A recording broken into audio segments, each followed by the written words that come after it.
Так, бәріне сәлем, сіздермен мен Али Геймер. Достар, біз бүгін сіздерге айтарым, браузерде реклама шығып кетеді, соны қалай кетіреді. Ол үшін мінекей реклама деген мынандай, сіздерде де шығуы мүмкін, болмаса жаңадан браузер жазғандарға шықпауы мүмкін. Көп жылдар бойы сол браузермен жүрген адамдар әрине ол шығады. Бұл реклама деген мінекей жанында тұрады, мына жерінде тұрады және астында тұрады, және көп неге төбесінде тұратын болған еді жаңа. Төбесінде тұрады жоқ экспорттан, короче, жоқ бізден. Так, оны қалай кетеді? Ол үшін сіздерге ADF клейнді программасы керек.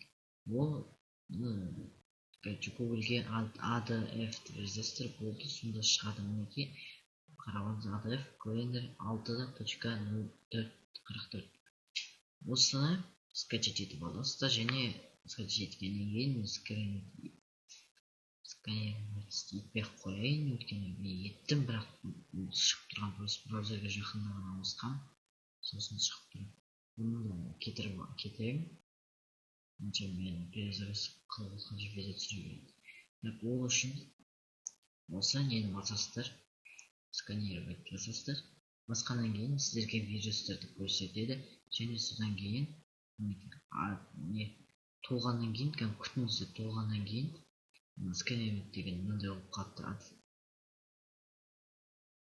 очистить деген сияқты тұрады. Сканировать, сосын очистить басасыздар, басқаннан кейін кетеді. Содан кейін ок деген бірдеңе тұрады, соны басқанда компьютерді перезагрузка қылады. Содан кейін қайтадан, короче, кіретін браузеріңізге кіргенде YouTube жанына қарасаңыз, болды, реклама кетіп қалады. Осы солай ғана істеуге андай аплод дейма, олар вообще көмектеспейді достар. Ондайларды алмай ақ қойыңыздар, өтірік. Тек Google Chrome'ға істеуі мүмкін. Ойлаймын, Google Chrome'ның өзіне де мен бұрында істей алмай жүрмін. Аплод деген расширение алмай ақ қойыңыздар. Тек осы немен істейді сияқты, мен өзім ойымша осымен ғана кетіре алдым.